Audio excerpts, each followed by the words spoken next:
हे नमस्कार एवरीवन, कैसे हैं आप लोग। I wish and I hope you are doing perfectly fine. Just be joyful and keep smiling. Just be joyful, खुश रहो, ठीक है। ओके, तो वेलकम बैक। तो क्या पढ़ रहे हैं हम लोग मैथमेटिकल फिजिक्स का लास्ट, कंप्लीटली लास्ट। जी हाँ, एकदम लास्ट। आज न्यूमेरिकल्स करके खत्म मैथमेटिकल फिजिक्स, ठीक है। हम लोग मैथमेटिकल फिजिक्स का पार्ट 5 वेक्टर्स में 11 कर रहे हैं। और ये क्या है? वेक्टर्स का प्रोडक्ट या फिर क्रॉस प्रोडक्ट बोलो आप, और उसके ऊपर न्यूमेरिकल्स। प्रीवियस एपिसोड में थ्योरी पढ़े थे लोग, आज न्यूमेरिकल्स करेंगे। ठीक ठीक, ये लास्ट है। इसके बाद और होगा तो बस न्यूमेरिकल्स होगा और कुछ नहीं होगा, ठीक है। तो फिर चल जाइए। आज न्यूमेरिकल्स करने से पहले हम लोग जल्दी से बस रिकैपिचुलेट कर लेते कि भैया हम लोग क्या पढ़े हैं अभी तक। पढ़े का हो अभी तक? हम लोग पढ़े थे वेक्टर प्रोडक्ट, और ये है उसका डेफिनेशन। यही सारा कहानी इसी पर बेस्ड है कि ए क्रॉस बी वेक्टर होता है A mod B mod sine theta N cap, ठीक है। By definition cross product A cross B होता है A mod B mod sine theta, ठीक है। एंड सबसे इंपॉर्टेंट जो कैरेक्टर है वो है एन कैप, क्योंकि हम लोग पहले डिस्कस कर चुके हैं कि ए क्रॉस बी जब करते हैं दो वेक्टर का, तो जो रिजल्टेंट है वो भी एक वेक्टर होगा। तो इस वेक्टर का डायरेक्शन क्या होता है? वो होता है डायरेक्शन ऑफ एन कैप। और ये एन कैप क्या है? Unit vector perpendicular to the plane containing A and B. ये क्या है? एक यूनिट वेक्टर है perpendicular to the plane containing A and B. In other words, n is perpendicular to a vector, n cap is perpendicular to b vector। ये बहुत important बात है, ठीक है। और रहा बात ये निकालते कैसे हैं, ये निकालने के लिए right hand thumb cross rule, right hand thumb cross rule follow करना पड़ता है। अगर आप बस ये रूल याद रखोगे, right hand cross thumb rule, तो आप इजीली सॉल्व कर सकते हो। इन अदर वर्ड्स, अगर ये एक वेक्टर है, ये एक वेक्टर है, और इन दोनों के बीच में एंगल थीटा है, ए क्रॉस बी करना है आपको, तो right hand thumb cross rule क्या बोलता है भैया? अपना राइट हैंड लीजिए, फर्स्ट वेक्टर से सेकेंड वेक्टर की तरफ अपना फिंगर्स को कर्ल कीजिए। ये जो 4 फिंगर्स है, अपना फर्स्ट वेक्टर से सेकेंड वेक्टर की तरफ फिंगर्स को कर्ल कीजिए, एंड फिर थंब जिस डायरेक्शन में पॉइंट करेगा वो देगा डायरेक्शन ऑफ एन कैप। ये ए क्रॉस बी बाहर की तरफ आ रहा है, ठीक है, whereas बी क्रॉस ए अंदर की तरफ जा रहा है। ये था all about A cross B, ठीक है। एंड ऑब्वियसली आपको देख के लग रहा है कि ए क्रॉस बी ऊपर की तरफ है, बाहर की तरफ, और बी क्रॉस ए अंदर की तरफ। इसका मतलब A cross B is not same as B cross A, मतलब कि क्रॉस प्रोडक्ट कम्यूटेटिव नहीं है। A cross B is not equals to B cross A, ठीक है, ठीक है। तो यहां पर अगर हम इसको सजाते हैं तो ये हो जाएगा ए क्रॉस बी का magnitude. A mod B mod sine theta को बोल सकते हैं ए क्रॉस बी का मैग्नीट्यूड इनटू एन कैप। अगर और थोड़ा दिमाग चलाएं, अगर एन को सब्जेक्ट बनाए तो वो हो जाएगा A cross B by A cross B का मॉड। एन कैप क्या है? Is a unit vector perpendicular to A and perpendicular to B, ठीक है। इन अदर वर्ड्स, अगर आपको दो वेक्टर्स दिया है ए एंड बी और बोला है कि एक ऐसा यूनिट वेक्टर निकालो perpendicular to A cross B, A and B, आपको ये रिलेशन यूज करना पड़ेगा, A cross B by A cross B का मॉड, ठीक है, ठीक है। और यहां से हम लोग आते हैं इसका ज्योमेट्रिकल इंटरप्रिटेशन पे। ज्योमेट्रिकल इंटरप्रिटेशन तो याद है आपको, समझाए थे यहाँ पे हाफ करके, इधर एक पैरेललोग्राम, इधर एक ट्रायंगल बनाए थे। तो क्या बोलता है कि ये तो हो गया हम लोग का, if A and B represents the side of parallelogram, तो ए क्रॉस बी का मॉड क्या रिप्रेजेंट करता है? एरिया ऑफ पैरेललोग्राम, ठीक है। Whereas A and B represents the two sides of a triangle.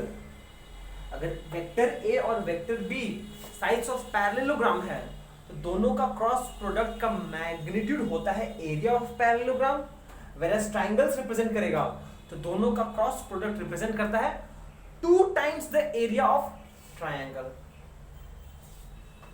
ठीक है, ठीक है। तो फाइनली फिर हम लोग मूव ऑन करते हैं इसका प्रॉपर्टीज पर। सबसे पहला प्रॉपर्टी तो बहुत सिंपल है कि does not obey commutative law, A cross B is not equal to B cross A, whereas at the same time ये डिस्ट्रीब्यूटिव लॉ फॉलो करता है। ठीक, पढ़ चुके हैं उसके बारे में। अब आता है सबसे इंपॉर्टेंट चीज। सबसे इंपॉर्टेंट क्या है?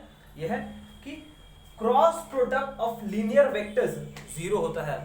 Cross product of linear vectors zero होता है। मतलब कि जब दो वेक्टर्स, लीनियर वेक्टर्स मतलब क्या हुआ? दो vectors along the same line, दो vectors along the same line, दो vectors along the same line, इसमें से दोनों सेम डायरेक्शन हो सकता है, पैरेलल भी हो सकता है, एंटी पैरेलल भी हो सकता है, इक्वल वेक्टर्स भी हो सकता है, नेगेटिव वेक्टर्स भी हो सकता है। लीनियर वेक्टर्स का मतलब क्या है? वो पैरेलल भी हो सकता है, एंटी पैरेलल भी हो सकता है। पैरेलल का स्पेशल केस इक्वल भी हो सकता है, एंटी पैरेलल का स्पेशल केस नेगेटिव वेक्टर्स भी हो सकता है। अब लॉजिकली सोचो, दो वेक्टर्स अगर सेम लाइन पर है तो इन दोनों के बीच में कोई एरिया हो सकता है। क्रॉस प्रोडक्ट क्या रिप्रेजेंट करता है? एरिया। तो इन अगर एक वेक्टर सेम लाइन पर, अगर दो वेक्टर्स सेम लाइन पर है तो दोनों के बीच में कोई एरिया हो सकता है? नहीं। इसीलिए cross product of two linear vector हमेशा जीरो होता है। इन अदर वर्ड्स, अगर यूनिट वेक्टर्स के टर्म से बात करें तो आई क्रॉस आई, जे क्रॉस जे, के क्रॉस के हमेशा जीरो होता है। याद रहेगा ना? क्यों? क्योंकि दो वेक्टर्स, लीनियर वेक्टर्स के अलोंग एरिया कितना होगा? जीरो होगा। ये एक वेक्टर है और ये एक वेक्टर है, ये एक वेक्टर है A, ये एक वेक्टर है B, दोनों लीनियर वेक्टर है। तो क्या इन दोनों वेक्टर्स को लेकर कोई एरिया बन सकता है? नहीं बन सकता है। इसीलिए क्रॉस प्रोडक्ट जीरो। ठीक है, ये चीज हो गया यहाँ पर। टक टक टक टक टक टक टक। एंड फाइनली यहां पर हम लोग ऑर्थोगोनल का बात कर रहे हैं। ऑर्थोगोनल मतलब 90 डिग्री है। साइन 90 मतलब 1। अगर 90 है तो साइन 90 1 होगा, तो साइन थीटा एंगुलर डिपेंडेंस रहेगा नहीं। वैसे अगर ये दोनों यूनिट वेक्टर्स होगा, इसका मॉड 1, इसका मॉड 1, यहाँ पे सिर्फ ये आएगा। ठीक है, और यहाँ पे हम बताए थे हम कि अगर आई क्रॉस आई, जे क्रॉस जे, के क्रॉस के करेंगे तो जीरो आएगा। Whereas अगर I क्रॉस J करते हो, J क्रॉस K करते हो, K क्रॉस I करते हो तो कुछ और आएगा। और वो कुछ और क्या होगा? कैसे याद रखेंगे? ऐसे याद रखेंगे। अगर दो डिफरेंट यूनिट वेक्टर्स है, बोले थे, फिर से सुन लीजिए। अगर दो सेम यूनिट वेक्टर्स का क्रॉस प्रोडक्ट किया जाए, अगर दोनों सेम यूनिट वेक्टर्स का क्रॉस प्रोडक्ट किया जाए तो आंसर जीरो आएगा।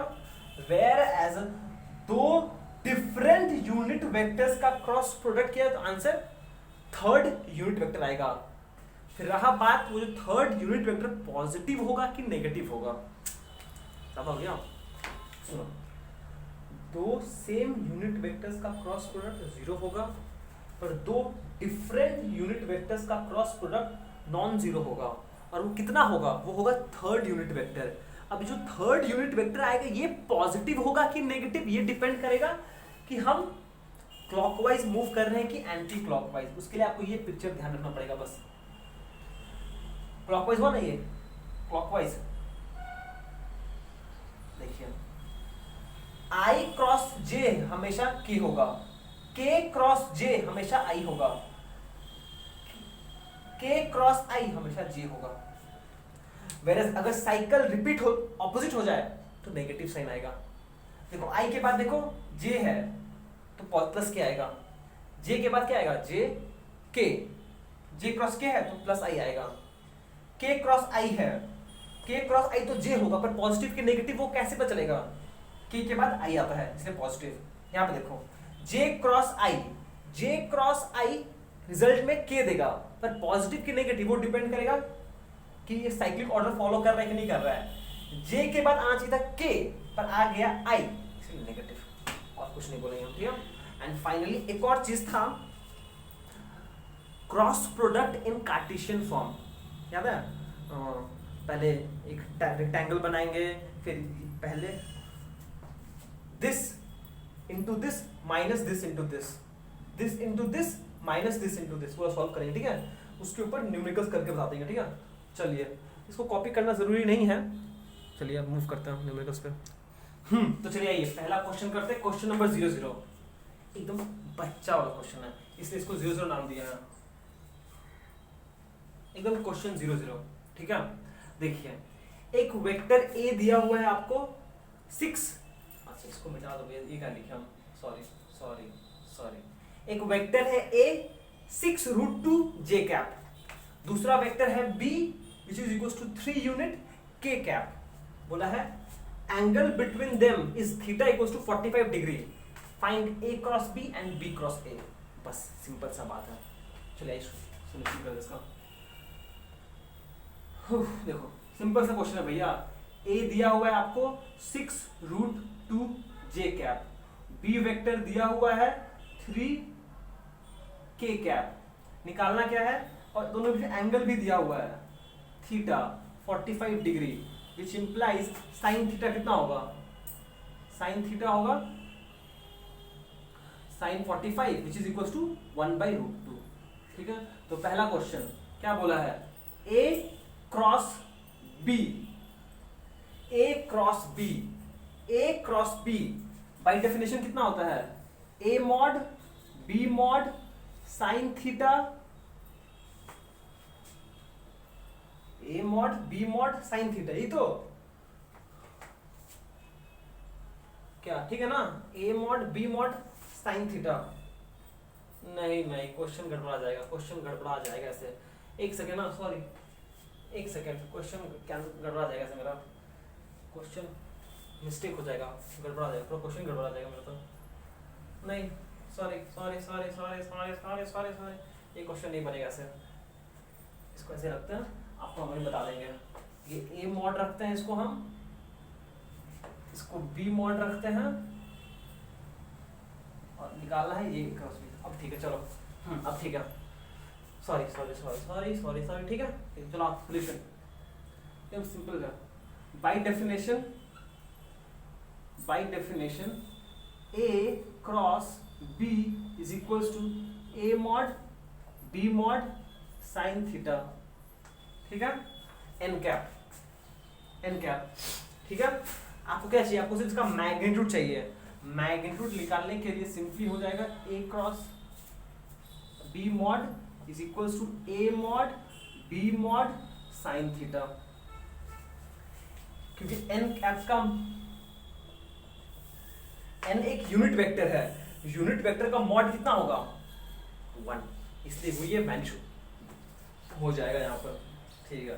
अब सिंपल चीजें बस कर लो, a का वैल्यू है 6√2, b का वैल्यू है 3, और साइन थीटा मतलब साइन 45, और साइन 45 होता है 1/√2 इंटू 3 इंटू 1/√2, ये cancel which is equal to 18 unit square. Answer कैसा, 6√2 यूनिट। अब ठीक है, क्वेश्चन सही बन गया। ए दिया हुआ है, बी दिया हुआ था, एंगल दिया हुआ था, सिंपली इनका मैग्नीट्यूड निकालना था, बस ये निकाल दिया, आंसर आ गया, मैग्नीट्यूड निकालना था, ठीक है। चलिए अब नेक्स्ट क्वेश्चन करते हैं। तो चलिए नेक्स्ट क्वेश्चन करते हैं, क्वेश्चन नंबर 1। क्वेश्चन नंबर 1 का दो पार्ट में हम डिवाइड किया है। पहला केस है ए, अच्छा एक सेकंड सुन लीजिए, क्वेश्चन क्या है, if A and B represents the two sides of a parallelogram, then find the area of parallelogram. And similarly part 2 बोला है, if A and B represents the two sides of the triangle, then what is the area of the triangle? ठीक, provided आपके पास दो case है, ये एक case A है, ये एक केस B है। जहां पे ए वेक्टर ये है, बी वेक्टर ये है, ए वेक्टर ये है, बी वेक्टर ये है। ठीक ठीक, ओके चलिए सॉल्यूशन करते हैं। केस ए क्या है, जहां पर ए का वैल्यू दिया हुआ है, ए मॉड का दिया हुआ है 6, बी मॉड दिया हुआ है 3 एंड उन दोनों के बीच में एंगल है 30 डिग्री। ठीक है ठीक है। तो अगर आपको याद है, तो अगर ये है तो एरिया ऑफ पैरेललोग्राम क्या होता है, सिंपली ए क्रॉस बी का मॉड। वेयरएज अगर एरिया ऑफ ट्रायंगल का बात करें तो क्या होगा, 2 times the area of triangle होता है ए क्रॉस बी। तो एरिया ऑफ ट्रायंगल क्या होगा, बोल सकते हैं half of A cross B. अरे अभी तो लिख के बताए थे कि 2 इंटू एरिया ऑफ ट्रायंगल होता है ए क्रॉस बी का मॉड। तो एरिया ऑफ ट्रायंगल क्या होगा, उसका आधा, बस वही है। मतलब कि अगर हम ए क्रॉस बी निकाल लें तो दोनों का निकल जाएगा एरिया। ठीक है, करते हैं पहले। देयरफॉर बाय डेफिनेशन आपको पता है कि ए क्रॉस बी होता है A mod B mod sine theta N cap. तो अगर हम देयरफॉर ए क्रॉस बी का मॉड का बात करें तो वो हो जाएगा simply A mod B mod into sine theta. और सिंस ये एन कैप है, इसका अगर हम मॉड लेते हैं तो 1 आएगा, वो चला गया। एक्चुअली में यहाँ पे 1 लिख दो, लिखना है तो, पर एन कैप का मॉड में इंटू 1 ही होता है। ठीक है, अब सॉल्व कर लीजिए इसको। ए कितना है, ए है 6, बी कितना है 3, साइन थीटा है 30 डिग्री, साइन 30 होता है half, 3 which is equals to 9 unit. ठीक है, therefore हम बोल सकते हैं finally therefore area of parallelogram is equals to a cross b का mod which is equals to 9 unit square. ठीक है, या फिर सिंपली यूनिट यूनिट क्या फर्क पड़ता है, जो भी यूनिट होगा उसका unit. And therefore and area of triangle is equals to half into a cross b का mod which is equals to 9/2 unit. देखो भैया समझ में आया कि नहीं आया चीज, बस ये रिलेशन हम लोग को पता होना चाहिए था। अगर ये रिलेशन हम लोग को पता होगा तो एरिया ऑफ ट्रायंगल और एरिया ऑफ पैरेललोग्राम निकालना कोई बहुत बड़ा बात नहीं है। सिंपली हम लोग को ए क्रॉस बी का मॉड निकालने आना चाहिए, बाकी कुछ चाप नहीं है।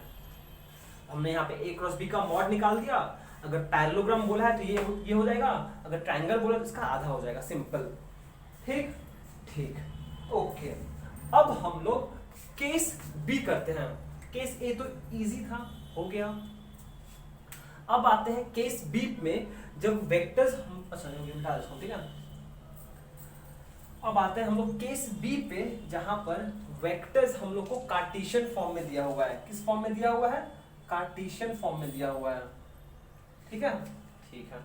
अब जब कार्टेशियन फॉर्म में दिया हुआ है तो काम बहुत ही आसान हो जाएगा, बहुत ज्यादा आसान हो जाएगा, क्योंकि ए वेक्टर दिया हुआ है आपको 3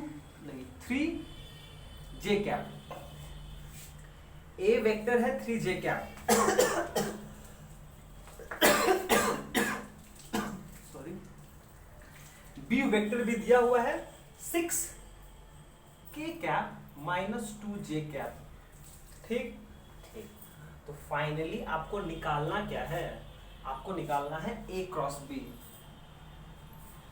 ए क्रॉस बी, अब ए क्रॉस बी निकालना है। देखो भैया, 2 वेक्टर्स दिया हुआ है। यहाँ पे हम लोग जो पहला डेफिनेशन है वो नहीं यूज करेंगे कि मैग्नीट्यूड ऑफ ए फिर मैग्नीट्यूड ऑफ बी फिर दोनों के बीच में एंगल भी निकालो, पॉसिबल नहीं है। क्यों? आप ए मॉड निकाल सकते हो, 3 आएगा, बी मॉड भी निकाल लोगे, इसका स्क्वायर प्लस इसका स्क्वायर का अंडर रूट, पर इन दोनों के बीच में हम एंगल कैसे निकालेंगे, वो पॉसिबल नहीं है कि 2 वेक्टर्स के बीच में हम एंगल निकालें। इसीलिए हम लोग डायरेक्ट अप्रोच लेंगे, जो कार्टेशियन फॉर्म का जो फॉर्मूला डिराइव करने समय लिए थे हम लोग, सिंपली आप ए वेक्टर लिख दीजिए जैसा है 3j cap cross B cap क्या है 6k कैप -2j कैप। ठीक है, ये लिखने के बाद अब आप सिंपली डिस्ट्रीब्यूटिव प्रॉपर्टी यूज कर दीजिए। डिस्ट्रीब्यूटिव प्रॉपर्टी मतलब this cross this minus this cross this, that is ये वाला बोल रहे हैं हम 3j cross 6k minus 3j cross 2j। ठीक है, अब आपको याद है तो याद है 6 × 3 18 j क्रॉस k दोनों डिफरेंट है तो क्या आएगा j क्रॉस k क्या आएगा i आएगा। ठीक है, पर क्या ये साइक्लिक क्लॉकवाइज ऑर्डर में है, j के बाद k आना चाहिए और k है ये प्लस होगा माइनस 3j × 2j 3 × 2 6 और j क्रॉस j क्या है लीनियर वेक्टर है तो 0। यहां सिर्फ ये कंट्रीब्यूशन आएगा, ये 0 हो गया, यहां कुछ आएगा नहीं बस -18a। a क्रॉस b है 18a, therefore a cross b का मॉड क्या हो जाएगा सिंपली मॉड मतलब इसका यूनिट वेक्टर सिंपली सिर्फ एक ही है तो यूनिट वेक्टर 18 ही होगा 18 यूनिट। देखो समझ में आया कि नहीं आया, सिंपली 18 होगा ना क्योंकि आप सिर्फ ax वेक्टर है, इसका स्क्वायर लेके इसका रूट करोगे सिर्फ 18 ही तो आएगा, क्या प्रॉब्लम है। अरे अगर हम इसको नहीं समझ रहा आपको, a वेक्टर में होता है ax i cap plus ay j cap plus az k cap, तो ये होता तब मॉड निकालते तो हम होता square root of ax square plus ay square plus az square. ठीक, पर भैया ये और ये अगर है ही नहीं मतलब ये 0 है ये 0 है तो ax स्क्वायर प्लस 0 क्या होगा सिंपली ax स्क्वायर का स्क्वायर रूट, तो सिंपली ax ही तो आएगा, ax ही तो आएगा। दिखाई दे रहा ना भैया, हाँ दिखाई दे रहा है तो ठीक ही तो है ना। ठीक तो हो गया बस सिंपल। देखो एरिया ऑफ पैरेललोग्राम कितना हो जाएगा 18 यूनिट और ये कितना हो जाएगा हाफ ऑफ 18 मतलब 9 यूनिट। देखो समझ में आया कि नहीं आया, बस ये चीज हम डायरेक्टली कर दिए हैं। क्यों डायरेक्ट पुट करके हम लोग क्रॉस प्रोडक्ट कर दिए हैं क्योंकि भैया हम लोग के इसमें मुझे एंगल तो पता नहीं है ना कि हम इसका मैग्नीट्यूड निकाल के फिर साइन थीटा वाला यूज करें, उतना ना हो पाएगा हमसे, डायरेक्टली कर दिया। ठीक है, ये वाला कर दिया लोग, ये वाला भी कर दिया, दोनों के लिए कर दिया। एरिया ऑफ पैरेललोग्राम होता है a क्रॉस b का क्रॉस प्रोडक्ट, इसका होता है half of a cross b का क्रॉस प्रोडक्ट। 18 और 9 आंसर हो गया। चलिए नेक्स्ट क्वेश्चन पे मूव करते हैं। नेक्स्ट क्वेश्चन नंबर 2 एकदम सिंपल सा क्वेश्चन ना, क्या बोला है a cross b is equal to b cross a। यहाँ पे आप कंडीशन दे ही दिया है कि भैया a cross b is same as b cross a और यहाँ पे मैग्नीट्यूड नहीं दिया है, दोनों एज अ वेक्टर सेम है, a cross b and b cross a same है, मैग्नीट्यूड वाइज भी वेक्टर वाइज भी। What is the angle between a and b, ये पूछा। अगर दोनों सेम है वेक्टर वाइज भी एंड मैग्नीट्यूड वाइज भी तो बोला a और b के बीच में एंगल क्या होना चाहिए। आइए देखते हैं। मान लीजिए ये एक वेक्टर है a, ये एक वेक्टर है b, मान लीजिए a और ये b और अज्यूम कर लेना कि दोनों के बीच का एंगल थीटा है। समझने की कोशिश कीजिए क्या बोल रहे हैं।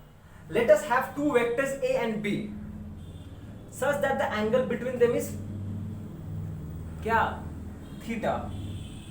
सॉल्यूशन गिवन क्या बोला है कि a cross b is equals to b cross a। ठीक है, इसका मतलब हम बोल सकते हैं a मॉड b मॉड, अच्छा a और b के बीच में एंगल कितना है, अच्छा right hand thumb cross rule करते हैं। वेक्टर a से वेक्टर b की तरफ फिंगर्स को कर्ल करो, वेक्टर a से वेक्टर b की तरफ फिंगर्स को कर्ल किए हैं, थंब कहां पॉइंट किया वर्टिकली आउटवर्ड आपके तरफ। एंगल कितना है, थीटा है, ये हो गया साइन थीटा।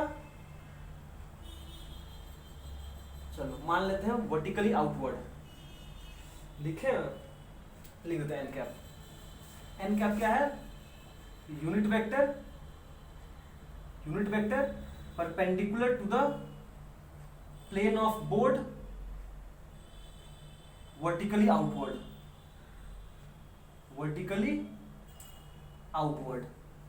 ठीक, ओके। अब देखो भैया, आप चाहते हो कि B क्रॉस B वेक्टर जो होगा वो क्या होगा, वो होगा B mod A mod sine of angle between them, ठीक है। एंड साथ ही साथ इस वेक्टर का डायरेक्शन भी n कैप के बराबर होगा, क्योंकि बोल दिया गया है ना A cross B is equal to B cross A, मतलब इसका भी डायरेक्शन n कैप ही होना चाहिए, ठीक है। तो फिर अगर आप इसका डायरेक्शन भी, अगर आपको n कैप चाहिए, आपको फिंगर्स को क्या करना पड़ेगा, B वेक्टर्स आप चाहते हो, प्लीज ध्यान सुनिएगा, जब आप A क्रॉस B किए तो थंब वर्टिकली आउटवर्ड पॉइंट कर रहा है, तो हम क्या चाहते हैं कि B क्रॉस A जो वेक्टर हो वो भी वर्टिकली आउटवर्ड हो। उस सेंस में अगर हम चाहते हैं कि B cross A vector vertically outward हो, तो मुझे B से A की तरफ फिंगर्स को कर्ल करना पड़ेगा, B वेक्टर से A वेक्टर की तरफ फिंगर्स को कर्ल करना पड़ेगा, तभी तो बाहर आएगा। अगर हम B से A की तरफ कर्ल करें इस दिस डायरेक्शन में, तो थंब अंदर की तरफ चला जाएगा, फिर ये कंडीशन वैलिड नहीं रहेगा। अगर हम B से A की तरफ इस डायरेक्शन में मूव किए हैं क्लॉकवाइज में, तो थंब अंदर चला गया, फिर ये कंडीशन वैलिड नहीं रहा। क्यों? क्योंकि ये वेक्टर बाहर हो गया, ये वेक्टर अंदर हो गया, नहीं बना। और हम चाहते हैं दोनों सेम डायरेक्शन में हो, तो मुझे B से A की तरफ कर्ल करना पड़ेगा। उस सिनेरियो में अगर ये एंगल थीटा है तो ये कितना होगा, 2 पाई माइनस थीटा, हाँ या ना, क्योंकि टोटल एंगल होगा 2 पाई 360 डिग्री, तो उस केस में ये एंगल कितना होगा, 2 पाई माइनस थीटा, मतलब यहाँ पर 2 पाई माइनस थीटा। देखिए ये समझ में आया कि नहीं आया? हम ये 2 पाई माइनस थीटा क्यों लिए हैं, क्योंकि हम चाहते हैं भैया B क्रॉस A का जो यूनिट वेक्टर हो, B क्रॉस A का जो यूनिट वेक्टर हो वो मेरा वर्टिकली आउटवर्ड हो, तो मुझे इस क्लॉकवाइज एंटी क्लॉकवाइज ऑर्डर में ही मूव करना पड़ेगा across this angle 2 pi minus theta. एक बार अगर ये लाइन आपको समझ में आ गया तब कुछ प्रॉब्लम नहीं है, लेकिन ये लाइन समझ में आया कि नहीं आया? हमने दो वेक्टर्स दिया, दोनों के बीच में angle theta, A cross B बाहर की तरफ है, हम चाहते हैं B क्रॉस A भी बाहर की तरफ हो। अगर हम चाहें कि B क्रॉस A भी बाहर की तरफ हो, तो मुझे ये वाला ऑर्डर में मूव करना पड़ेगा, anti clockwise covering this angle. अब अगर ये सही है, ये कैंसिल, ये कैंसिल, ये सॉरी जोश में भी कैंसिल कर दिया, ये कैंसिल, ये कैंसिल, ये कैंसिल, ये कैंसिल, बचा क्या? बचा sine theta must be equals to sine 2 pi minus theta. दोनों साइड साइन है तो एंगल सेम होना पड़ेगा, theta must be equals to 2 pi minus theta, तो theta must be theta 2 theta, मतलब 2 pi 2 cancel, theta must be equals to pi radians. Answer मतलब कि दो वेक्टर्स अगर ऐसे है, एक वेक्टर ये एंड एक वेक्टर ये, इस केस में एंगल कितना है, थीटा इक्वल्स टू पाई, ये कितना है, थीटा इक्वल्स टू पाई। तो अब आप A क्रॉस B मूव करो या फिर B क्रॉस A, दोनों में सेम ही एंगल है पाई, इसलिए the angle what is the angle between A and B, the angle between theta, late theta be the angle between, late theta be the angle between A and B। बस हो गया, और कुछ ना बोलेंगे हम। चलो नेक्स्ट क्वेश्चन मूव करते हैं। चलिए नेक्स्ट क्वेश्चन करते हैं। ये भी बहुत सिंपल सा क्वेश्चन है, 1 मार्क्स का क्वेश्चन है, बस समझने की कोशिश करो क्या है। बोला है कि A क्रॉस B का magnitude is equals to A dot B into 3√3, ठीक है। इस सिचुएशन में बोला है find A plus B vector का mod. A vector plus B vector का मॉड निकालने के लिए आपको क्या चाहिए होगा, अगर दो वेक्टर्स को वेक्टोरियली ऐड करना है तो मुझे क्या चाहिए, बेसिकली उन दोनों के बीच का एंगल चाहिए। मतलब कि solution let theta be the angle between two vectors A and B. मतलब कि हम ये बोल रहे हैं कि ये एक वेक्टर मान लीजिए, ये एक वेक्टर मान लीजिए, ये है ए, ये है बी, इन दोनों के बीच में एंगल थीटा है। ठीक है, तो अगर वो हिसाब से देखा जाए तो अगर हम एक बार थीटा निकाल लेंगे तो कॉस थीटा निकल जाएगा, फिर ये भी निकल जाएगा। अरे therefore if R vector is equals to A vector plus B vector, अगर इन दोनों का वेक्टर का ऐड करना है मुझे, देयरफॉर आर मॉड क्या होगा, simply square root of A square plus B square plus 2ab cos theta. हाँ या ना, ए स्क्वायर प्लस, अरे यार सिंपल सा रूल है ना, अगर हम इसको पैरेललोग्राम लॉ से कन्वर्ट कर दें, ये होगा मेरा resultant vector R which is equals to A vector plus B vector, इसका लेंथ जो होगा वो मैग्नीट्यूड होगा इन दोनों का, और ये law of cosine, law of cosine. ठीक ठीक, और मुझे बस कॉस थीटा का वैल्यू सब्स्टिट्यूट करना है और कुछ नहीं चाहिए मुझे। ठीक है, क्योंकि मुझे ए वेक्टर और बी वेक्टर पता भी नहीं है। ठीक है, ये हो गया 1। आर वेक्टर मतलब ये तो ए प्लस बी मॉड है ना। ठीक है, आइए चलो सॉल्व करते हैं। नाउ गिवन यह हुआ क्या है, given a cross b is equals to √3a dot b।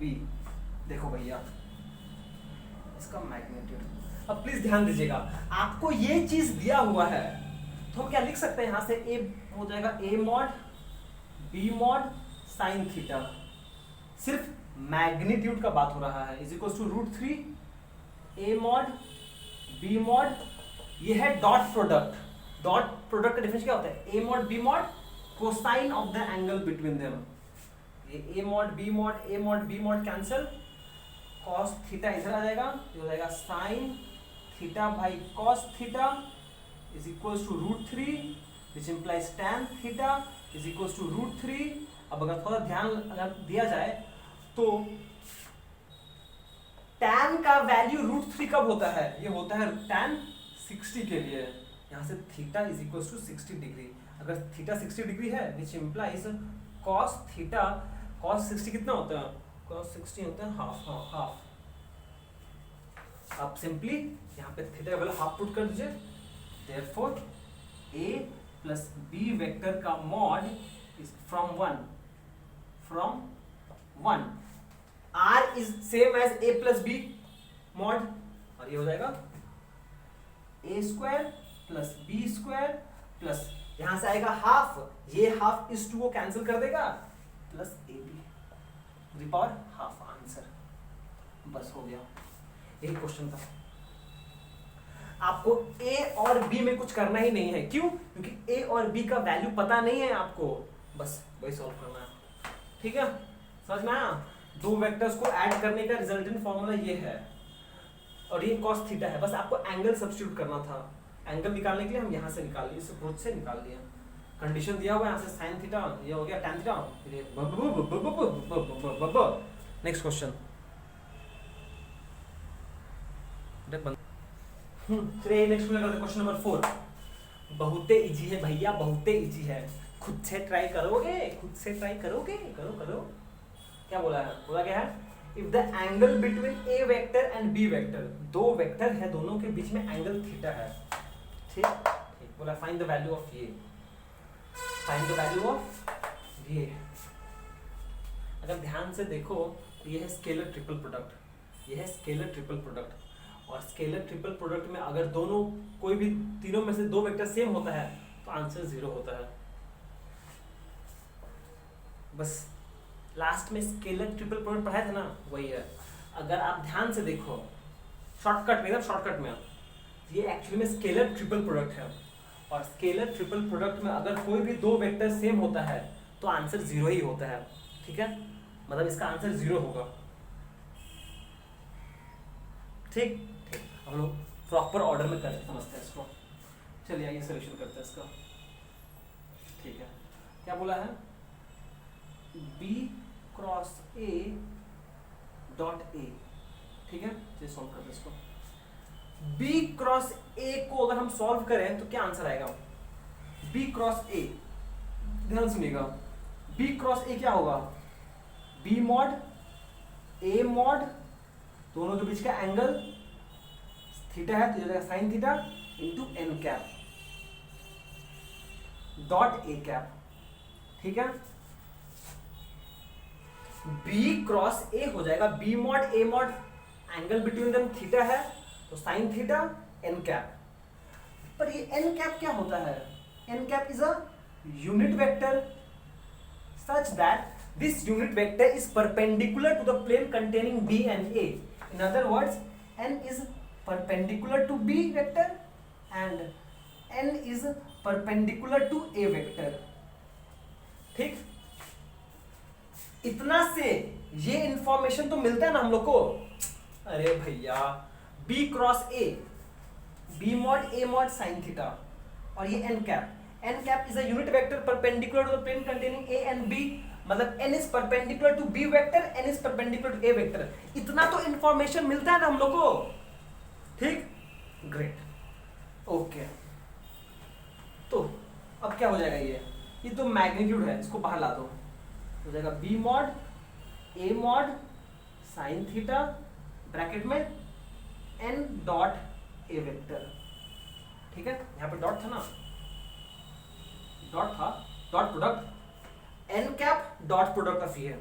अच्छा, अब अगर हम लोग ध्यान से देखें तो ये कितना आएगा, बी मॉड जैसा है वैसे ही रहेगा साइन थीटा, और यहां पे देखिए क्या आएगा, यहां पे इसका मॉड ए का mod cosine of the angle between N cap and A vector, cosine of the angle between N vector and A vector. पर N vector is perpendicular to A, तो क्या हम बोल सकते हैं ये एंगल 90 डिग्री होगा, हाँ या ना।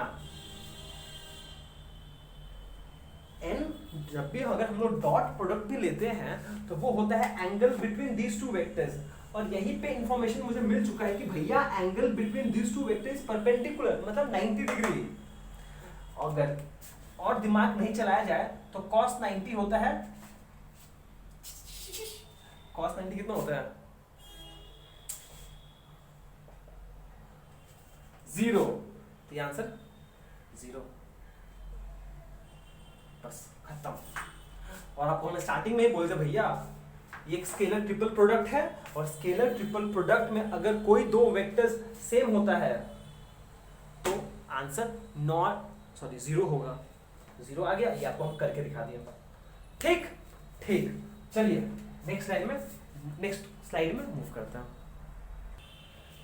चलिए आइए देखिए नेक्स्ट क्वेश्चन नंबर 5, मजेदार क्वेश्चन, एकदम मजेदार क्वेश्चन। अभी जो किए वही क्वेश्चन है, देखो ध्यान से पढ़िएगा। Prove that vector A is perpendicular to vector B cross C. पहली बात, ये एक वेक्टर है ए, आपको बोला है कि prove that vector A is perpendicular to B cross C.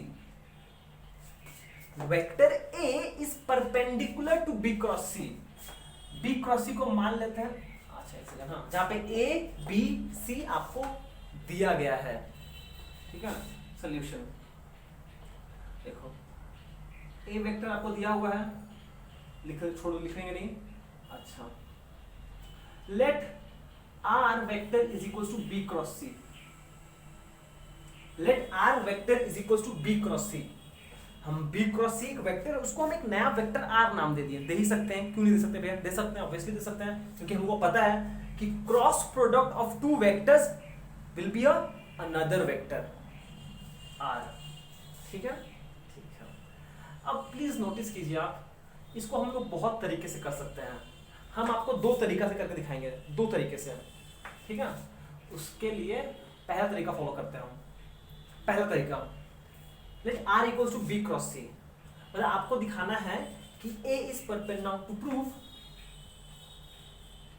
To prove that A is perpendicular to R. अच्छा, जब भी परपेंडिकुलर प्रूफ करने को बोलेगा तो हम लोग क्या प्रीफर करेंगे, क्रॉस प्रोडक्ट की डॉट प्रोडक्ट। जब डॉट प्रोडक्ट करते हैं तो दोनों का क्या डिफरेंस आता है, A mod B mod cos theta. पर अगर थीटा परपेंडिकुलर है तो कॉस थीटा 0 हो जाएगा। मतलब आपको याद आ रहा है, दो परपेंडिकुलर वेक्टर्स का डॉट प्रोडक्ट हमेशा 0 होता है। दैट इज हम बोल सकते हैं A dot R is equal to 0। अगर हम ये प्रूफ कर दें कि ए डॉट आर 0 है तो हम बोल सकते हैं कि ये दोनों वेक्टर्स परपेंडिकुलर है। क्यों? क्योंकि दोनों वेक्टर्स के बीच में एंगल 90 डिग्री है तो cos 90 0 हो जाएगा, तो दोनों का डॉट प्रोडक्ट 0 आएगा। ये चीज आपको समझ में आया कि नहीं आया? देखो, हम लोग को क्वेश्चन ऐसा बोला है कि भैया प्रूफ करो कि ये वेक्टर इसके परपेंडिकुलर है। ठीक है, कोई बात नहीं है। इस वेक्टर को हम एक नया वेक्टर r मान ले रहे हैं। तो इन अदर वर्ड्स मुझे ये प्रूफ करना है कि A vector is perpendicular to r vector. अब जब भी दो वेक्टर्स परपेंडिकुलर है तो दोनों का डॉट प्रोडक्ट कितना होता है, 0। ये बात आप याद रखिएगा। और जब भी दो वेक्टर्स लीनियर होता है तो दोनों का क्रॉस प्रोडक्ट 0 होता है।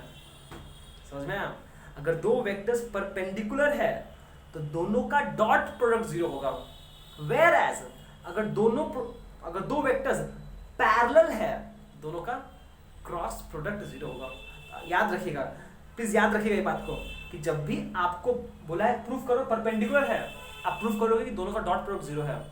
पर अगर वही बोला था प्रूफ दैट दोनों पैरेलल है तो दोनों का क्रॉस प्रोडक्ट 0 प्रूफ करना पड़ेगा। ठीक ठीक, तो कोई बहुत बड़ा बात नहीं है प्रूफ करना। चलिए यही कर देते हैं। आर वेक्टर पहले सॉल्व कर लेते हैं लोग। आर वेक्टर है बी क्रॉस सी वेक्टर। अब देखो भैया, ये कार्टेशियन फॉर्म में दिया हुआ है। जब भी कार्टेशियन फॉर्म में दिया हो हम लोग ये रूल यूज करेंगे। पहले आई जे के, जब भी क्रॉस प्रोडक्ट करना, देखो आप इसको लिख सकते हो, इसको लिख सकते हो, दोनों को लिख के डिस्ट्रीब्यूटिव प्रॉपर्टी यूज करके भी सॉल्व कर सकते हो, आंसर आ जाएगा। पर ये शॉर्टकट मेथड जो हमको सिखाए थे डिटरमिनेंट रूल, वो यूज करेंगे हम। ठीक है, जहां पर पहले कॉलम में आई जे के कैप, दूसरे कॉलम में पहला वेक्टर बी का आई कितना है 1, आई का कोफिशिएंट 1, जे है इसमें, जे है ही नहीं तो जे का कोफिशिएंट 0 इसमें। अरे भैया ये ऐसा है ना, 1 इंटू आई कैप प्लस 0 इंटू जे कैप प्लस 2 इंटू के कैप। तो यहाँ पे आई जे के जो लिखे हैं यहाँ पे कॉरस्पॉन्डिंग बी वेक्टर्स का कोफिशिएंट और यहाँ पे सी वेक्टर का कोफिशिएंट लिखेंगे। के कितना है 2, यहाँ पे आई है ही नहीं, ये 0, जे कितना है 1, के कितना है माइनस साइन है, ये -1। देखिए समझ में आया कि नहीं आया क्या लिखे हम? फिर से बोल रहे हैं, हम डिटरमिनेंट रूल यूज करेंगे हम लोग, जहां पे पहला कॉलम में आई cap j cap k cap, और फिर पहले लिखते हैं हम लोग फर्स्ट वेक्टर्स का कोफिशिएंट या फिर components along i cap j cap k cap. फिर थर्ड रो में लिखते हैं component of C vectors along i cap j cap k cap. Component कितना है 0 1 -1 0 1 -1, सर कितना है 1 0 2 1 0 2। ठीक है, अब आता है कि इसको सॉल्व कैसे करते हैं। तो पहले आप आई लिखोगे। अब क्या करना पड़ता था याद है, आई को ढक दीजिए, ये 4 नंबर्स दिख रहा है, this into this minus this into this. याद आ रहा है क्वेश्चन? 0 इंटू -1 0 माइनस 2 इंटू 1 -2, पहले प्लस फिर यही लिखता है, फिर माइनस जे। जब जे लिखोगे आप तो जे को ढक देंगे, बचा क्या 1 इंटू -1 -1 माइनस 0 इंटू 2 0, इसे प्लस के कैप कितना आ जाएगा, के को ढक देंगे 1 into 1 minus 0 into 0 1 -0, -2i, -2i, -1 -0, minus minus plus J और ये प्लस के। ठीक है, समझ में आया कि नहीं आया? लास्ट डे हम लोग थ्योरी डिस्कस किए थे, आज न्यूमेरिकल भी कर लिया, इसके ऊपर एटलीस्ट स्टार्ट कर दिया। लास्ट टाइम बोल रहे हैं डिटरमिनेंट रूल है आईजे के, फिर यहाँ पे फर्स्ट सेकेंड कॉलम में फर्स्ट वेक्टर का कंपोनेंट्स अलोंग आईजे के, सिमिलरली यहाँ पर फिर ये पहले प्लस आई फिर माइनस जे प्लस के, और फिर उसके बाद ढक देंगे, जो लिखेंगे उसको ढक देंगे, और ये जो नंबर है this minus this minus this, ये आ गया रिजल्टेंट। देयरफॉर अब क्या प्रूव करना है? a dot R equals to 0। Now a dot R कितना होगा चेक करते हैं। Now left hand side is equals to a dot R, ये कितना होगा? a वेक्टर कितना है? a वेक्टर यहां पर है 2i minus 3j plus 7k dot are cap है ये वाला, कितना है? -2i plus j plus k। ठीक है, ठीक है। तो क्या बनेगा? याद है ना डॉट प्रोडक्ट याद है? कार्टेशियन फॉर्म में कैसे करते थे? दो वेक्टर्स है a b in Cartesian form, तो प्रोडक्ट क्या होता? ax into B X plus ay into B Y plus az into B Z, 2 into -2 -4 plus -3 into +1 -3 plus 7 into 1 7, तो ये +4 -4 -3 -7 plus 7 0 which is equals to right hand side proved। देखिए समझ में आया कि नहीं आया?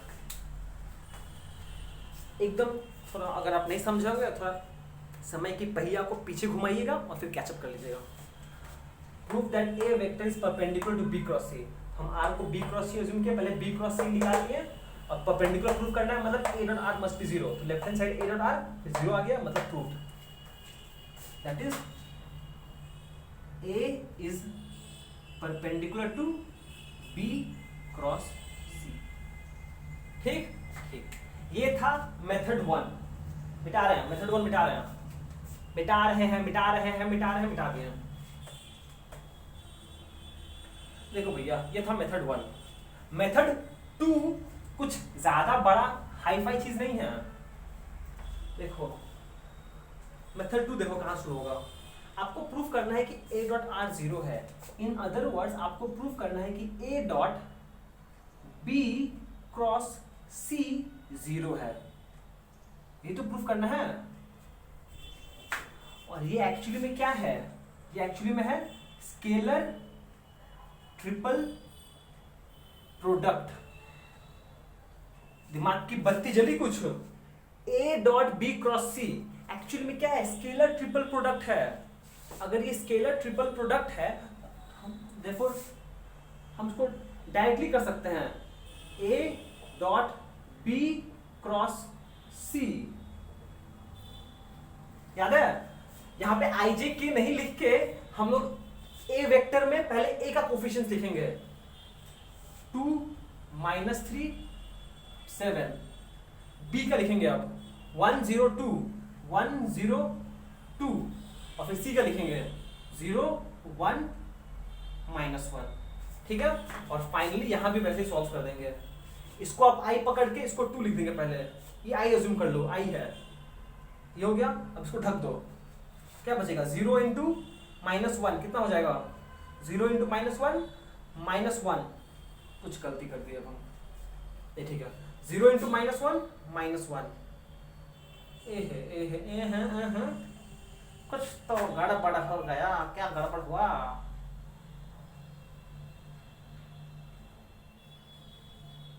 क्या गड़बड़ हो गया जी? तो नहीं, कुछ तो गड़बड़ हो गया, तो समझना क्या गड़बड़ हो गया मेरा। 2 b 2 k i plus 2k, j 0 है, j 0 हो गया। c j माइनस k, इसको ढक देंगे इसको, तो 0 इंटू, वही तो बोल रहे हैं, गलती कर रहे हैं ना, 0 इंटू -1 0 माइनस 2 इंटू 1, ठीक है, पहले प्लस फिर माइनस। अब ये माइनस ऑफ -3 होगा तो ये +3 हो जाएगा। सेकेंड वाला टर्म में माइनस आता है और यहाँ पे ऑलरेडी माइनस है तो माइनस माइनस प्लस हो गया, इंटू, इसको ढक दीजिए अब, 1 इंटू -1 -1 माइनस 2 इंटू 0 0 प्लस 7, इसको ढक दीजिए अब, जब 7 लिखो 7 ढक दो, फिर ये 0 1 इंटू 1 1 माइनस 0 इंटू 0 0, कितना हो जाएगा 2 0 -2 -2 -4 -1 -0 -1 into -3 +7 which is equals to 0, answer proved. ठीक है, समझ में आया नहीं आया? यहाँ पे हमने स्केलर ट्रिपल प्रोडक्ट आपको पढ़ाया था, बस कभी कभी शॉर्टकट के लिए, तो ये चीज रहा आपका। ठीक है, यहाँ पर आप सिंपली IJK का रूल मान लो, अगर IJK है कहीं, ये IJK A वेक्टर्स का कोफिशिएंट या फिर कंपोनेंट, B वेक्टर्स का कंपोनेंट, फिर C वेक्टर्स का कंपोनेंट, जो पहले है वो पहले, जो दूसरा है जो दूसरा, जो तीसरा है वो तीसरा, फिर बस इसको सिंप्लीफाई करना है वो रूल से। पहले लिखो, फिर दिस माइनस दिस, पहला टर्म प्लस, दूसरा टर्म नेगेटिव, तीसरा टर्म प्लस। सिंस ये टर्म नेगेटिव था, नेगेटिव पॉजिटिव हो गया, बस वही कारण है और कुछ नहीं है। अब और कुछ नहीं बोलेंगे हम। चलिए नेक्स्ट क्वेश्चन करते हैं। चलिए नेक्स्ट क्वेश्चन करते हैं। क्वेश्चन नंबर 6 क्या बोला है? बोला गया है find a unit vector, find a unit vector perpendicular to both v1 vector and v2 vector. Simple सी कहानी है, बोला गया है एक यूनिट वेक्टर निकाल के दीजिए जो इन दोनों के परपेंडिकुलर हो। एक यूनिट वेक्टर निकाल के दीजिए जो इन दोनों के परपेंडिकुलर हो। सोचिए सोचिए सोचिए सोचिए, दिमाग की बत्ती दौड़ाइए। अरे काहे भूल जाते हो बार बार? ये दोनों एक वेक्टर्स हैं, आपको याद नहीं है साइन प्रोडक्ट का? A क्रॉस B का होता है A mod B mod sine theta n cap. n cap क्या होता है? ये एक यूनिट वेक्टर है परपेंडिकुलर, ये क्या है? एक यूनिट वेक्टर है perpendicular to A vector and B vector. मतलब कि इसको हम लिख सकते हैं, इसको हम लिख सकते हैं A क्रॉस B का मॉड, ये हो गया A cross B is equal to n cap, तो n कैप हो जाएगा A cross B vector by A cross B vector का मैग्नीट्यूड। बस यही से आता है ना, यही से तो आ जाएगा कि अगर इन अदर वर्ड्स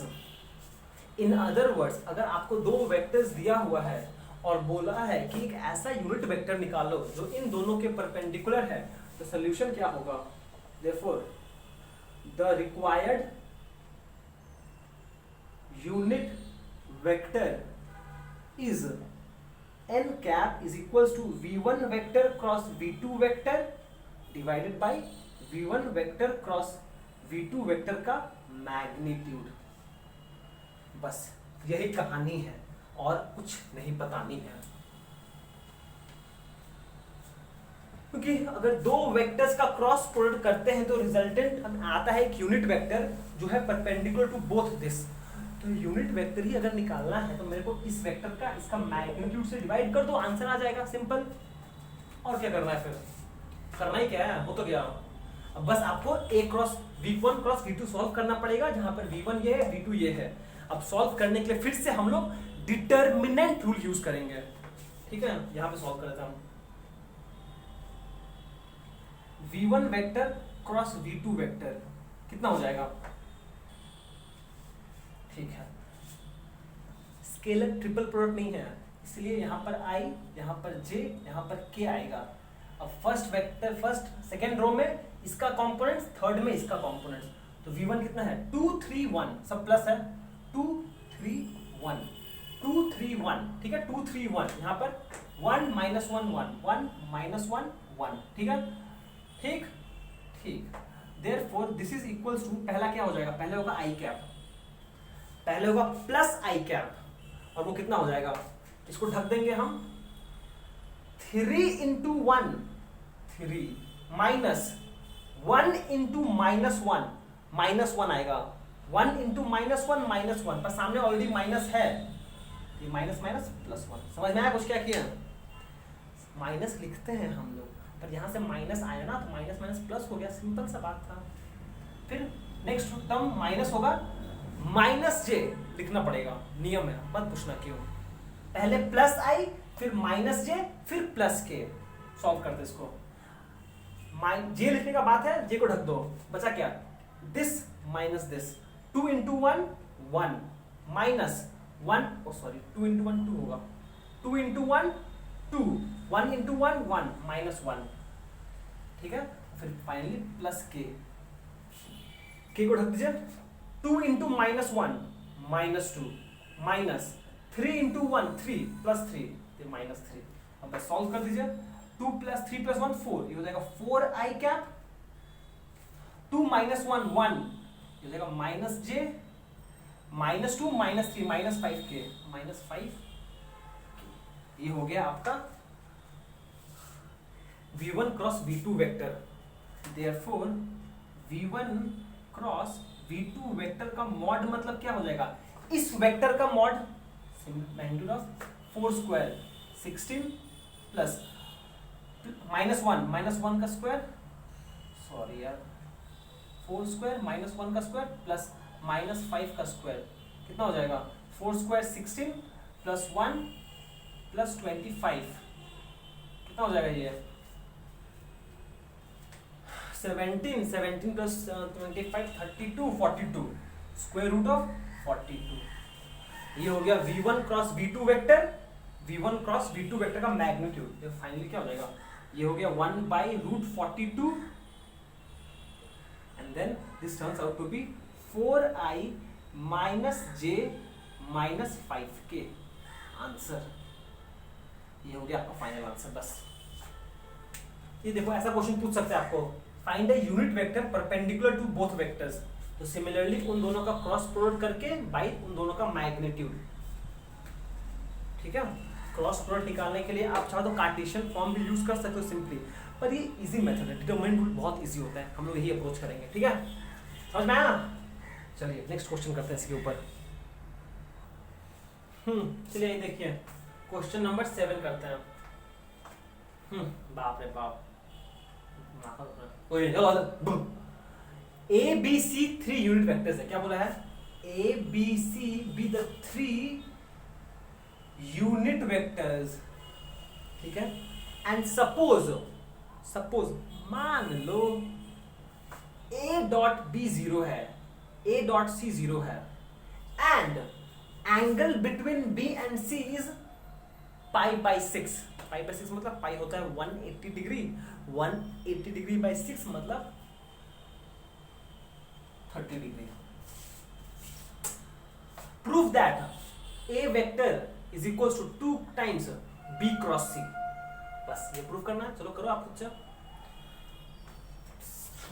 करेंगे हम साथ में करेंगे, साथ में करना। नो चाप। सुनो पहले क्या बोला है, पहले आप खुद ही सोचो। बोला है कि A B C are the 3 unit vectors. Unit vectors है मतलब उसका मैग्नीट्यूड 1 है। ग्रेट, ये इंफॉर्मेशन क्लियर हो गया हम लोग। अच्छा लिखते हैं, लिख के करते हैं भैया solution. Given A B C are unit vectors, unit vectors मतलब हम बोल सकते हैं A का mod is equals to B का mod is equals to C का mod is equals to 1 unit. हाँ या ना? ठीक। एंड फिर से बोला है, ऑल्सो बोला है गिवन कि A dot B is equals to 0। मतलब हम बोल सकते हैं फिर से, अगर दो वेक्टर्स का डॉट प्रोडक्ट 0 है, इसका मतलब क्या हुआ? दो वेक्टर्स का डॉट प्रोडक्ट 0 है, इसका मतलब क्या हुआ कि दोनों के बीच में एंगल 90 डिग्री है। That is which implies A is perpendicular to B vector.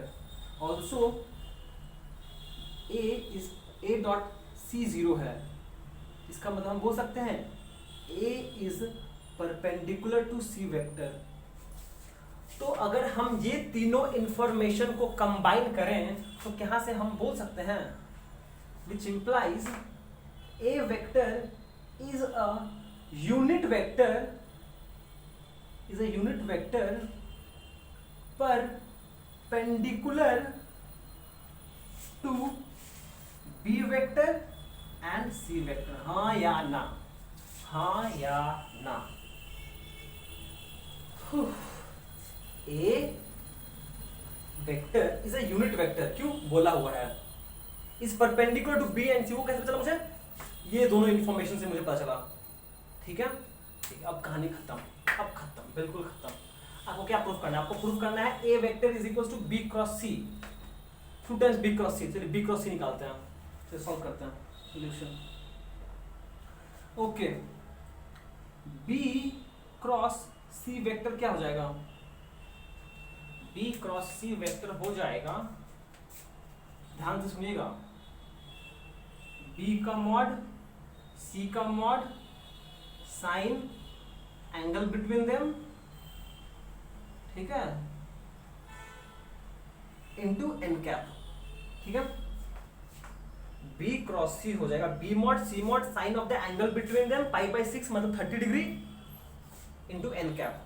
ठीक है, अब अगर हम लोग ध्यान दें तो एन कैप क्या होता है? N cap is actually a vector perpendicular to both B and C vector. N cap actually में क्या होता है? N cap is a unit vector perpendicular to B and C vector. तो क्या हम बोल सकते हैं which implies B cross C vector is equals to B mod कितना है? 1 है, सी मॉड भी 1 है. 1 इंटू साइन 30 होता है हाफ, इंटू ये एन कैप की जगह हम ए वेक्टर लिख सकते हैं, क्योंकि एन कैप क्या है? Is a unit vector perpendicular to B and c. और ए क्या है? N is also a unit vector perpendicular to B and c. हम बोल सकते हैं n is equals to A vector. क्यों? क्योंकि a is also a unit vector perpendicular to B and C vector. मतलब एन कैप की जगह हम ए कैप लिख सकते हैं. देखो फाइनली यहाँ पर ये 2 इधर आ जाएगा, तो 2 into B cross C is equals to A vector. ये हो गया प्रूफ्ड. बहुत छोटा था पर समझने का चीज था बस. ये चीज इंफॉर्मेशन हम लोग, ये लाइन सबसे इंपॉर्टेंट था बस. ठीक है, चलिए फाइनल लास्ट स्लाइड में मूव करते हैं हम लोग. तो चलिए ये हम लोग का लास्ट क्वेश्चन है, क्वेश्चन नंबर 8. देखो भैया क्वेश्चन नंबर 8 क्या बोला है? बोला गया है show that vector A and B, ये एक वेक्टर दिया हुआ है और ये एक वेक्टर बी दिया हुआ है. बोला है दिखाओ कि दोनों एक दूसरे से पैरेलल है. पैरेलल है मतलब कोलिनियर है. अब नहीं बोलेंगे, अब पता है कैसे करेंगे? कर लोगे ना सो खुद से. अगर दो वेक्टर्स को परपेंडिकुलर प्रूफ करना है तो क्या करना पड़ता है? हम लोग दोनों का क्रॉस प्रोडक्ट को 0 प्रूफ करते हैं. ठीक है, तो सिमिलरली अगर दो वेक्टर्स को पैरेलल प्रूफ करना है तो क्या बोलोगे आप सिंपली क्या प्रूफ करोगे? दैट इज सॉल्यूशन के नाम लिखोगे. That is we have to prove कि A cross B is equals to a null vector. मतलब 0 I cap plus 0 J cap plus 0 K cap. बस यही है. क्योंकि अगर A क्रॉस B एक नल वेक्टर है, इसका मतलब क्या हुआ? दोनों एक दूसरे से पैरेलल है. साइन 0 0 याद आया? अरे आज ही तो लिख पाए थे यहाँ पर कि cross product of 2 linear vectors हमेशा 0 होता है. लीनियर मतलब क्या हुआ? लीनियर मतलब क्या हुआ? सेम लाइन, चाहे वो पैरेलल हो, एंटी पैरेलल हो, इक्वल वेक्टर्स हो या फिर नेगेटिव वेक्टर्स हो. क्या फर्क पैदा है? ये 0 वेक्टर आना चाहिए बस. आपको ए क्रॉस बी पता है, ए वेक्टर पता है, बी वेक्टर पता है, क्रॉस प्रोडक्ट निकालना है, डिटरमिनेंट रूल यूज कीजिएगा, आंसर आ जाएगा, मैच कर लीजिएगा. ठीक, ये भी हो गया आपका.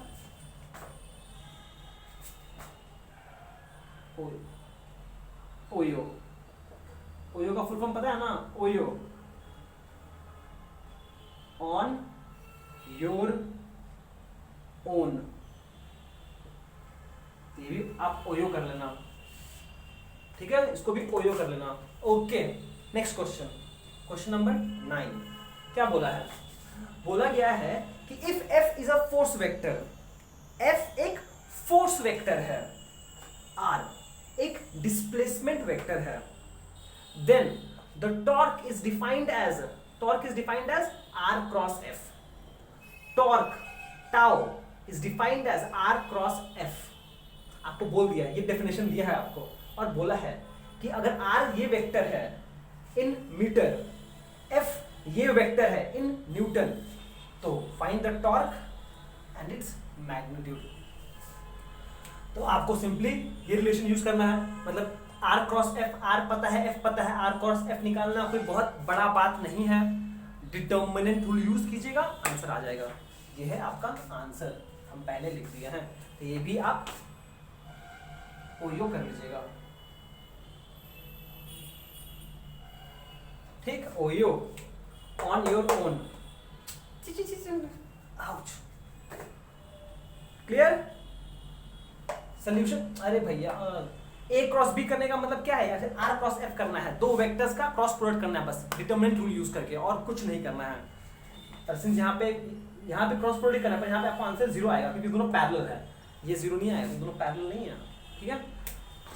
और रहा बात ये वेक्टर रहा, मैग्नीट्यूड निकालना कौन सा बड़ा बात है? इसका स्क्वायर प्लस इसका स्क्वायर प्लस इसका स्क्वायर का अंडर रूट, खत्म, ठीक। तो चलिए फाइनली मैथमेटिकल फिजिक्स खत्म हुआ, अब हम लोग एक चैप्टर्स पे मूव करते हैं अच्छे से, ठीक है। तो चलिए आइए, आज का एपिसोड ये पे समाप्त हुआ। Till then be safe, be joyful and thank you so much for watching, have a great day ahead, bye bye, बू बू बू, बाय।